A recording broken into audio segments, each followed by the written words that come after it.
എല്ലാവർക്കും നമസ്കാരം. പിങ്കി സ്റ്റേറസ് എന്ന നമ്മുടെ യൂട്യൂബ് ചാനലിലേക്ക് എല്ലാവർക്കും സ്വാഗതം. ഞാനിന്ന് വന്നിരിക്കുന്നത് ഹോം മെയ്ഡ് പാൽപ്പൊടിയുമായിട്ടാണ്. നമുക്കതെങ്ങനെയാണ് തയ്യാറാക്കുന്നതെന്ന് നോക്കാം. അപ്പോൾ പാൽപ്പൊടി തയ്യാറാക്കാനായിട്ട് ഞാനിവിടെ ഒരു പാത്രത്തിലേക്ക് 1 ലിറ്റർ പാൽ ഒഴിച്ചു കൊടുത്തിട്ടുണ്ട്. സാധാരണ നമ്മൾ കടയിൽ നിന്ന് വാങ്ങുന്ന പാക്കറ്റ് പാലാണ് ഞാൻ എടുത്തിരിക്കുന്നത്. പിന്നെ പാലെടുക്കുമ്പോൾ ഫുൾ ക്രീം മിൽക്കാണ് എടുക്കേണ്ടത്. അപ്പോൾ ഞാനിപ്പോൾ ഇവിടെ മിൽമയുടെ പ്രൈഡ് എന്ന് പറഞ്ഞു വരുന്ന അതാണ് എടുത്തിരിക്കുന്നത്. ഇപ്പോൾ നാടൻ പാലാണെങ്കിലും കുഴപ്പമൊന്നുമില്ല, കുറച്ച് കൊഴുപ്പുള്ള പാൽ വേണം പാൽപ്പൊടി ഉണ്ടാക്കാനായിട്ട് ഉപയോഗിക്കാനായിട്ട്. ഇനി പാലൊന്ന് നന്നായിട്ട് തിളച്ച് വരണം. അപ്പോൾ തിളച്ച് വരുന്നതിന് ശേഷം നമുക്കിത് ചെറുതായി ഒന്ന് ഇളക്കി കൊടുക്കണം. കണ്ടിന്യൂസ് ആയിട്ട് ഇളക്കി കൊടുക്കേണ്ട ആവശ്യമില്ല, ഇടയ്ക്കിടയ്ക്കായിട്ടൊന്ന് ഇളക്കി കൊടുക്കണം. കാരണം പാലിങ്ങനെ പതഞ്ഞ് ആ പാത്രത്തിൻ്റെ അരികിൽ പിടിക്കും. അപ്പോൾ അത് ഒഴിവാക്കാനാണ് നമ്മളിങ്ങനെ ഇടയ്ക്കിടയ്ക്ക് ഇളക്കി കൊടുത്തുകൊണ്ടിരിക്കുന്നത്. ഇപ്പോൾ നമ്മുടെ പാല് തിളച്ച് ഏതാണ്ട് പകുതിയായി കുറഞ്ഞിട്ടുണ്ട്. ഇനിയും ഇത് നന്നായിട്ട് വറ്റി വരണം. അതായത് പാല് ആ വെള്ളത്തിൻ്റെ അംശമൊക്കെ പോയി നല്ല കൊഴുപ്പോടുകൂടി കോയാന്ന് പറഞ്ഞൊരു സംഭവമായി മാറും ഈ പാല്. ആ ഒരു അവസ്ഥയിലേക്ക് നമ്മളത് കൊണ്ടുവരണം. അപ്പോൾ കുറച്ച് സമയം എടുക്കും കേട്ടോ ഇങ്ങനെ ആവാനായിട്ട്. അപ്പോൾ എനിക്കൊരു 25 മിനിറ്റോളം വേണ്ടി വന്നു ഒരു കോയയുടെ ഫോമിലേക്ക് പാലായി വരാനായിട്ട്. അപ്പോൾ തീ എപ്പോഴും ഒരു മീഡിയം ഫ്ലെയിമിലൊക്കെ വെക്കുന്നതാണ് നല്ലത്. ലോ ഫ്ലെയിമിൽ വെച്ച് കഴിഞ്ഞാൽ ഇത് പെട്ടെന്ന് കരിഞ്ഞു പോവും. അപ്പോൾ അതുകൊണ്ട് മീഡിയം ഫ്ലെയിമിൽ വെച്ച് വേണം ഇത് ശരിയാക്കി എടുക്കാനായിട്ട്. മാത്രമല്ല ഇടയ്ക്കിടയ്ക്ക് ഇളക്കി കൊടുക്കാനും പ്രത്യേകം ശ്രദ്ധിക്കണം. അപ്പോൾ പാലിപ്പോൾ അത്യാവശ്യം നന്നായി വറ്റി തുടങ്ങിയിട്ടുണ്ട്. ഇനി ഇത് നന്നായി കുറുകി വറ്റി വരുന്നത് വരെ നമുക്ക് ഇടയ്ക്കിടയ്ക്കൊന്ന് ഇളക്കി കൊടുത്തുകൊണ്ടിരിക്കാം. അപ്പോൾ ഇതാ നമ്മുടെ പാലിവിടെ നന്നായി വറ്റി കുറുകി വന്നു തുടങ്ങിയിട്ടുണ്ട്.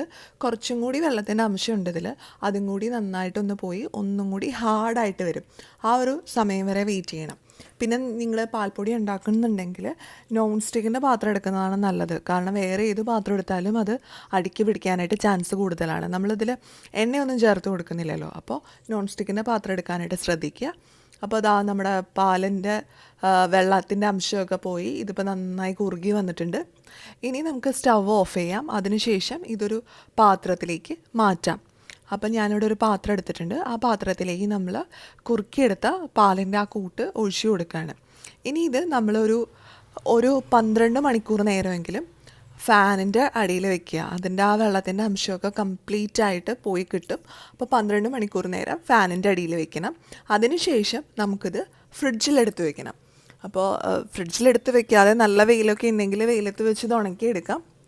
അപ്പോൾ ഇപ്പം മഴക്കാലമല്ലേ, അപ്പം നമുക്ക് വെയിലൊക്കെ കിട്ടാൻ ബുദ്ധിമുട്ടല്ലേ. അപ്പോൾ അതിന് പകരമായിട്ട് ഇത് നന്നായിട്ട് ഡ്രൈ ആയതിനു ശേഷം, അതായത് ഒരു തുള്ളി പോലും വെള്ളത്തിൻ്റെ അംശം ഇതിലില്ലാത്ത ആ ഒരു അവസ്ഥയിലേക്ക് എത്തിയതിന് ശേഷം നമുക്കിതെടുത്ത് ഫ്രിഡ്ജിൽ വയ്ക്കാം. നിങ്ങൾക്ക് വേണമെങ്കിൽ ഇത് കുറച്ചും കൂടി ഡ്രൈ ആക്കി എടുക്കാം കേട്ടോ. കുറച്ചും കൂടി ഡ്രൈ ആക്കി എടുക്കുമ്പോൾ ഇത് ശരിക്കും നമ്മൾ കടയിൽ നിന്നൊക്കെ വാങ്ങുന്ന കോയയുടെ ആ ഒരു ഫോമിലേക്ക് വരും, നല്ല തിക്കായിട്ട് വരും. എന്നിട്ട് നിങ്ങൾ പാത്രത്തിലേക്ക് മാറ്റിയിട്ട് ഉണക്കാനായിട്ട് വെച്ചാലും മതി. അപ്പോൾ കുറച്ചും കൂടി ഈസി ആയിട്ട് നമുക്ക് കാര്യങ്ങൾ ചെയ്തെടുക്കാനായിട്ട് സാധിക്കും. അപ്പം ഞാനിപ്പോൾ ഇത്തിരി നേരത്തെ എടുത്തു. അപ്പോൾ അതുകൊണ്ട് കുറച്ച് വെള്ളത്തിൻ്റെ അംശമുണ്ട്. അപ്പോൾ അതുകൊണ്ട് ഈ വെള്ളത്തിൻ്റെ അംശം കംപ്ലീറ്റ് ആയിട്ട് പോകുന്നത് വരെ വെയിറ്റ് ചെയ്യണം.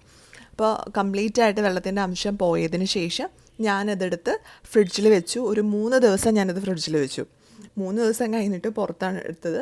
അപ്പോൾ നോക്കുമ്പോൾ ഈ ഒരു സ്റ്റേജിലേക്ക് ഇത് എത്തിയിട്ടുണ്ടായിരുന്നു. ഇനി നമുക്കിത് മിക്സിയിലിട്ട് നന്നായിട്ടൊന്ന് പൊടിച്ചെടുക്കണം. അത്രയേ ഉള്ളൂ. വളരെ സിമ്പിളാണ് തയ്യാറാക്കാനായിട്ട്. ഇപ്പോൾ ഈ ഒരു ഫോമിലാണ് ഇതിരിക്കുന്നത്. ഇങ്ങനെ ഞെക്കി കഴിഞ്ഞാൽ തന്നെ ഇത് പൊടിഞ്ഞു വരും. അപ്പോൾ ഇത് നമുക്ക് മിക്സിയിലിട്ട് നന്നായിട്ടൊന്ന് പൊടിച്ചെടുക്കാം. അപ്പോൾ ഞാനത് പൊടിക്കാനായിട്ട് ഒരു മിക്സിയുടെ ജാറിലേക്ക് മാറ്റി കൊടുക്കുകയാണ്. ഇനി ഇതിലേക്ക് നമുക്ക് ആവശ്യത്തിന് മധുരത്തിന് വേണ്ട പഞ്ചസാര ചേർത്ത് കൊടുക്കാം. അപ്പോൾ ഇതിന് ഓൾറെഡി ഒരു ചെറിയൊരു മധുരം പോലെ ഉണ്ട്. അപ്പോൾ ഒരുപാട് പഞ്ചസാര ചേർത്ത് കൊടുക്കേണ്ട ആവശ്യമില്ല. ഒരു 2 ടേബിൾ സ്പൂണിനടുത്ത് പഞ്ചസാര ചേർത്ത് കൊടുത്താൽ മതി. അതിനുശേഷം ഇത് മിക്സിയിലിട്ട് നന്നായിട്ടൊന്ന് അടിച്ചെടുക്കുക.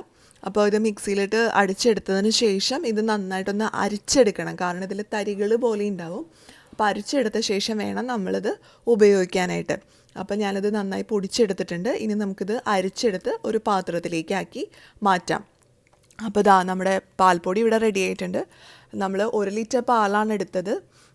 ഇത്രയും പാൽപ്പൊടിയെ കിട്ടിയിട്ടില്ല, ഒരു 50 ഗ്രാമിൽ താഴേക്ക് ഉണ്ടാവുള്ളൂ. അപ്പോൾ ഇത് ഞാനൊരു ഒരു പരീക്ഷണം പോലെ ചെയ്തതാണ്. ഇപ്പോൾ കുറേ നാൾ മുമ്പ് ഞാൻ ഹോർലിക്സിൻ്റെ വീഡിയോ ചെയ്ത് കഴിഞ്ഞപ്പോൾ കുറച്ച് പേരൊക്കെ എൻ്റെ അടുത്ത് ചോദിച്ചിട്ടുണ്ടായിരുന്നു പാൽപ്പൊടി വീട്ടിലുണ്ടാക്കാൻ പറ്റുമെന്ന്. അന്ന് എനിക്കറിയില്ലായിരുന്നു വീട്ടിലുണ്ടാക്കാൻ പറ്റുമെന്ന്. ഈ അടുത്താണ് യൂട്യൂബിൽ കാണാൻ തുടങ്ങിയത് ഹോം മെയ്ഡ് പാൽപ്പൊടി എന്ന് പറഞ്ഞിട്ട്. അപ്പം ഞാനും ഒന്ന് പരീക്ഷ നോക്കിയെന്നേ ഉള്ളൂ. ഇതൊരിക്കലും ഒരു എക്കണോമിക്കലാണെന്ന് ഞാൻ പറയില്ല. കാരണം നമ്മൾ 1 ലിറ്റർ പാലെടുത്താൽ നമുക്ക് വളരെ തുച്ഛമായ അളവിലാണ് ഇത് കിട്ടുക. മാത്രമല്ല ഒരു അരമണിക്കൂർ നേരത്തോളം നമ്മൾ ഗ്യാസ് വെച്ചിട്ട് വേണം അത് കുറുക്കിയെടുക്കാനൊക്കെ. അപ്പോൾ ഗ്യാസും നഷ്ടമാണ്. അപ്പോൾ എല്ലാം കൊണ്ടും ഇത് അത്ര എക്കണോമിക്കലൊന്നുമല്ല. പിന്നെ ഇങ്ങനെയൊക്കെ ഒരു വെറൈറ്റി പരീക്ഷിക്കണം എന്നൊക്കെ ആഗ്രഹമുള്ളവർക്ക് ഒന്ന് പരീക്ഷിച്ച് നോക്കാം. അപ്പോൾ എല്ലാവർക്കും ഈ വീഡിയോ ഇഷ്ടപ്പെടുമെന്ന് പ്രതീക്ഷിക്കുന്നു. ഇനി അടുത്തൊരു ദിവസം പുതിയൊരു വീഡിയോ ആയിട്ട് നമുക്ക് വീണ്ടും കാണാം.